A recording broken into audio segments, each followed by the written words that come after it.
जादुई डंडा।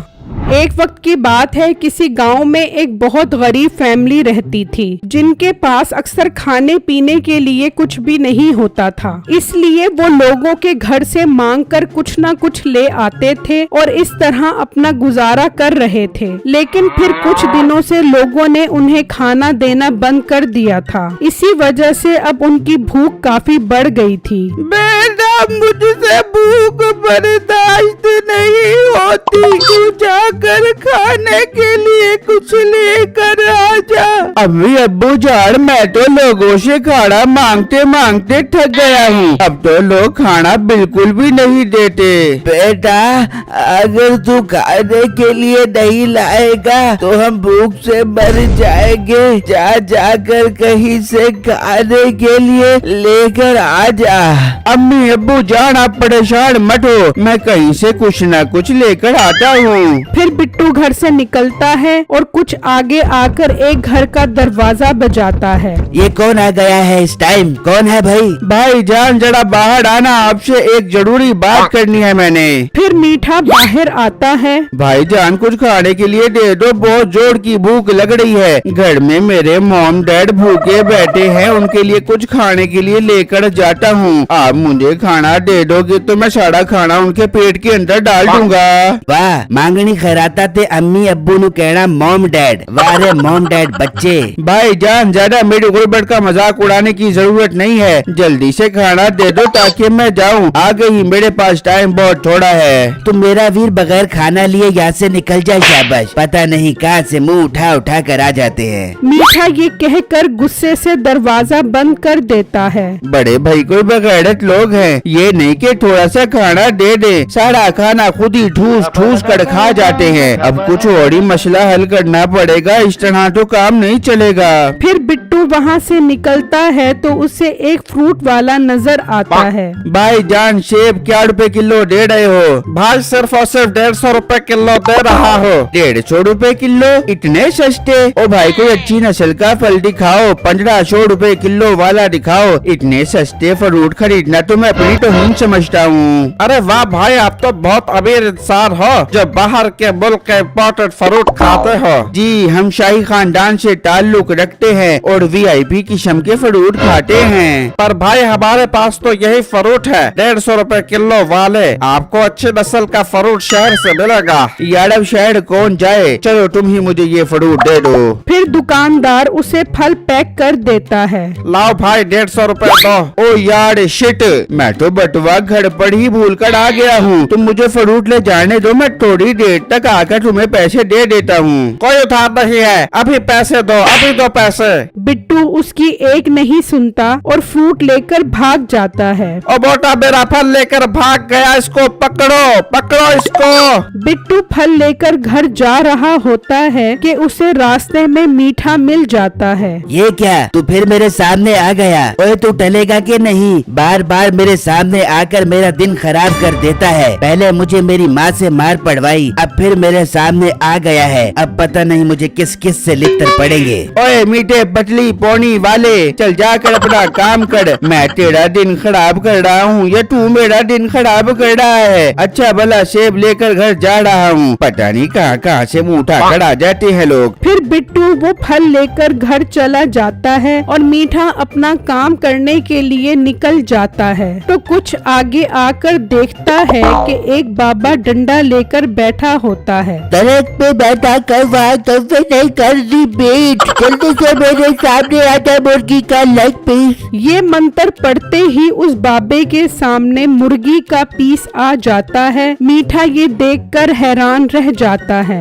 अरे यार, ये तो जादुई डंडा है, मतलब इस डंडे से कुछ भी हासिल कर सकते हैं। अगर ये डंडा मेरे पास आ जाए तो मैं इससे अपनी मोहब्बत नसीबों कैंची को हासिल कर लूंगा। मैं अभी बाबा जी के पास जाता हूँ। फिर मीठा दरख्त के पीछे से निकलकर बाबे के पास जाता है। बाबा जी, आप मेरे मसीहा हो, आप ही मेरे अब्बू हो, आप ही मेरी अम्मी हो। ये तू क्या बाबा के साथ बचकेबाजियां कर रहा है? सही सही बता, क्या काम है तुझे? बाबा जी, मैंने देख लिया है आप बहुत महान जादूगर हो। आपके पास ये जादुई डंडा है। बाबा जी, ये डंडा मेरी मशूक के अब्बू को बंदा बना सकता है। मेरी मदद करो बाबा जी। बोल बेटा बोल, कैसी मदद करूं मैं तेरी? बाबा जी, मैं जिससे प्यार करता हूँ उसका बाप शादी के लिए नहीं मान रहा। बस एक छोटा सा काम कर दो बाबा जी, मुझे दुनिया का अमीर तरीन इंसान बना दो ताकि उसका बाप शादी के लिए राजी हो जाए। वाह वाह वाह वाह वाह, इतना छोटा काम? इस डंडे के लिए कोई मसला नहीं है मीर करना।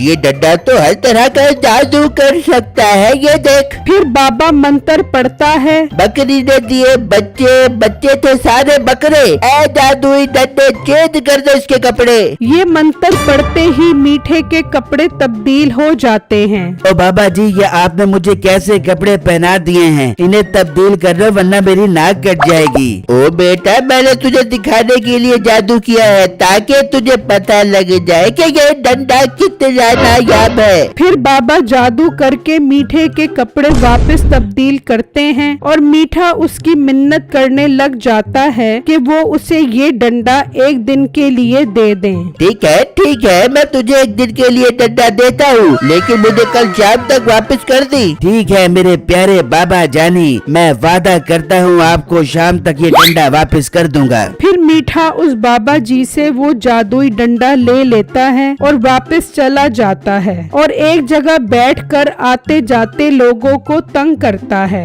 ओ आंटी, आपके पीछे लोमड़ी की दुम लगी हुई है। बगैर झूठ बोलता है, मेरे पीछे तुम कहाँ से आ गई? अच्छा, यकीन नहीं आ रहा तो ये देखो, पैसे जो उधार लेता है वो हो जाता है गुम। ऐ जादुई डंडे, जल्दी से लगा दे इस आंटी के पीछे लोमड़ी की दुम। ये मंत्र पढ़ते ही उसके पीछे दुम लग जाती है। लोमड़ी बन गई, मैं लोमड़ी बन के बच्चों छम छम नाचू, बच्चों छम छम नाचू। फिर एक आदमी आता है तो मीठा जादू करके उसके कपड़े उतार देता है और इस तरह लोगों को तंग करते हैं। काफी टाइम गुजर जाता है तो बिट्टू का गुजर वहाँ से होता है। ओए मोटे, कहाँ लोगों से भीख मांगने जा रहा है? और मीठे, अपने काम से काम रख, मुझे तंग परेशान मत किया कर। अच्छा, मीठे साहब के आगे जबान चलाता है। तुझे मैं अभी बताता हूँ। मैं घर से बाहर निकला तो खुला रह गया गेट। ऐ जादुई डंडे, लगा दे इस मोटे का बहुत बड़ा पेट। ये जादू करते ही बिट्टू का पेट बहुत बड़ा हो जाता है। मीठे भाई, ये तुमने मेरे पेट के साथ क्या कर दिया है? मेरा पेट ठीक करो, पहले ही मेरे घर में खाने के वांडे हैं। मैं इस मोटे पेट में कोड़मे की डेगे कहाँ से डालूंगा? अब अकल आई तुझे? बड़ा मेरे साथ बदतमीजी कर रहा था। ये देख, मैं बाबा जी से जादुई डंडा लेकर आया हूँ। अब मैं जो मर्जी चाहे करूँ, मुझे कोई नहीं रोक सकता। मैं भी बाबा जी के पास जाता हूँ और इन्हें बताता हूँ कि तुम लोगों को तंग कर रहे हो। हाँ हाँ, जा जा, जो मर्जी कर। फिर बिट्टू गुस्से में वहाँ से चला जाता है और बाबा जी के पास आकर उन्हें सारी बातें बताता है। मगर वो मुझसे तो जादुई डंडा ये कहकर लेकर गया था कि मैं अमीर होकर एक दिन में वापस कर दूंगा। बहुत अच्छी बात है बाबा जी, उसने कहा और आपने जादुई डंडा उसके हाथ में पकड़ा दिया। अब उसका कुछ मसला हल करो वरना वो लोगों को बंडर बना बना कर मार देगा। इसका तो अभी मैं मसला हल करता हूँ, तुम फिक्र मत करो। बस तुम किसी तरह ये डंडा उस डंडे से तब्दील करो, फिर देखना क्या कमाल होता है और वो डंडा मुझे वापस ला दो। ठीक है बाबा जी, मैं कोशिश करता हूँ ये डंडा उस डंडे से तब्दील करने की। फिर बिट्टू वो डंडा लेकर वहाँ से चला जाता है तो मीठा अपने घर में बैठा नसीबो कैंची से बातें कर रहा होता है। तू मुझे कितने ताने देती थी ना, अब मैं बहुत अमीर इंसान बन गया हूँ। मेरे हाथ में एक ऐसी चीज लग गई है जिससे मैं अमीर कबीर हो जाऊंगा। मिठे, तू अमीर कबीर तो हो जाएगा, लेकिन मेरे बाप को तेरा बूथा ही पसंद नहीं है। तू कोशिश कर अपना बूथा ही तब्दील करवा ले। बाबा जी और मेरी होने वाली बेगम, मैं जो चाहूँ कर सकता हूँ। बस मैं आ रहा हूँ शाम में तेरे बाप से मिलने के लिए। अच्छा, तो यहाँ पर मशूक से मिलने की तैयारियाँ हो रही हैं। तेरी तो मैं तबीयत ठीक करता हूँ। फिर बिट्टू वहाँ से डंडा उठाकर उसकी जगह दूसरा डंडा रख देता है और वो जादुई डंडा जाकर बाबा जी को वापस कर देता है। बेटा मुझे तुम बहुत भले इंसान लगते हो जो तुमने मेरी अमानत मुझे वापस कर दी है। अब आज से ये जादुई डंडा तुम्हारा है, जाओ मजे करो। बाबा जी आपका बहुत बहुत शुक्रिया, मैं इस डंडे की मदद से अच्छे अच्छे काम करूँगा। वहाँ मीठा वो डंडा लेकर नसीबो कैंची के घर पहुँचता है। हाँ आ गए हो, लेकिन बूथा तो तुम्हारा पहले जैसा ही है। मुझे नहीं पसंद तुम्हारा बूथा, तुम यहाँ से जा सकते हो। मेरे होने वाले ससुर जी जरा सब्र करें, आपको आपकी पसंद का बूथा लगा कर दिखाता हूँ। अच्छा तो फिर तुम शाहरुख खान का मुंह लगा लो, वैसे भी शाहरुख खान मेरी बेटी के साथ बहुत अच्छा लगेगा। ओहो बाबा जानी, आपको आपकी बेटी का शौहर शाहरुख खान की शक्ल में मुबारक हो। सुबह सवेरे मुझे नाश्ते में अच्छे लगते हैं नान। ऐ जादुई डंडे जल्दी से बना दे मुझे शाहरुख खान। ये मंत्र पढ़ते ही मीठे के मुंह पर लोमड़ी का मुंह लग जाता है और नसीबो और उसका बाप उसे धक्के मार कर बाहर निकाल देते हैं। मेरी वीडियो को लाइक और मेरे चैनल को सब्सक्राइब कीजिएगा और मुझे कमेंट बॉक्स में जरूर बताइएगा कि आपको मेरी स्टोरी कैसी लगी। शुक्रिया।